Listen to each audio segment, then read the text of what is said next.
Double Shot, Bloodshed and Blue Blood, two John Jordan mystery thrillers. Written by Michael Lister. Performed by Kyle Tait. Chapter 1. Dear Mom and Dad, by the time you read this, it'll be too late to do anything. I'll already be gone. I just wanted you to know that it was too late long before now, and there was nothing you could have ever done to stop this. I know you would if you could. You guys always tried your best for me. If anyone doesn't believe that or tries to blame you, show them this. It wasn't you, it was me. I'm not right. Never have been.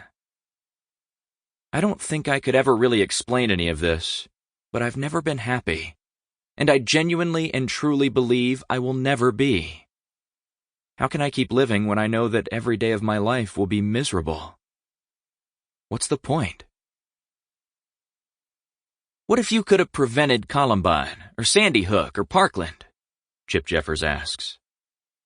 It's late. We're sitting at a booth in the back of Rudy's Diner. As if in an Edward Hopper painting, we're the only customers in the dim, lonely all-night establishment. The night is dark and quiet. The rural highway out front, empty. The lone street lamp reflecting off the asphalt, damp from a brief early evening rain. You would have, right? He adds. Don't know a cop in the entire world who wouldn't. Well, we have something none of them ever had. An actual chance to stop one of these things.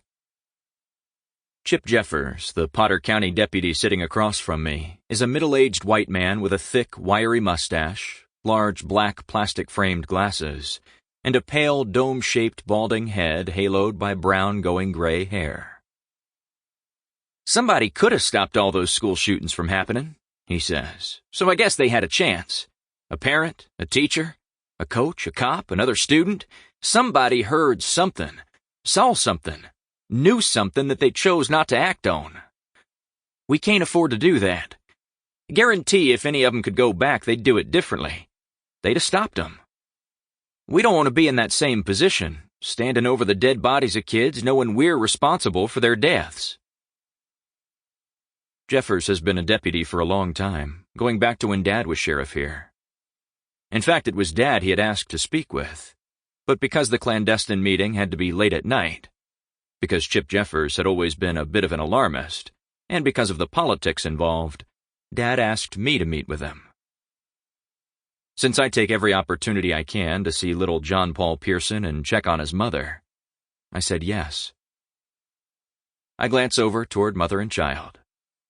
Carla is sleeping on one of the bar stools at the front counter, her head lying on her outstretched arm on the faded Formica countertop, her baby boy asleep in a car seat next to her.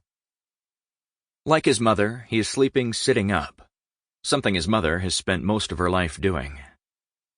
Perhaps she is training him to do the same, or perhaps she is preparing him to do something she never could. Ride out of this town and never return.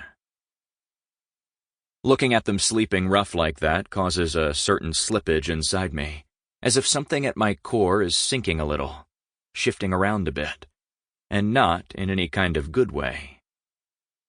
You okay? Jeffers asks. What is it? I nod. Go ahead with your story, I say. You saying we have a chance to stop a school shooting? Think about it, he says. We always come in after a crime has been committed, after it's too late for anything but picking up a bunch of broken pieces and arresting some poor, sad, shot-out bastard who would take it back if he could, but he can't, so... But what if we could stop it from ever happening? I think it would not only prevent loss of life in this particular situation, but inspire other agencies to do the same. Make them more proactive and all. Like us. What if we started a movement that transitioned from law enforcement to crime prevention? Serious crime prevention, like school shootings and things like that.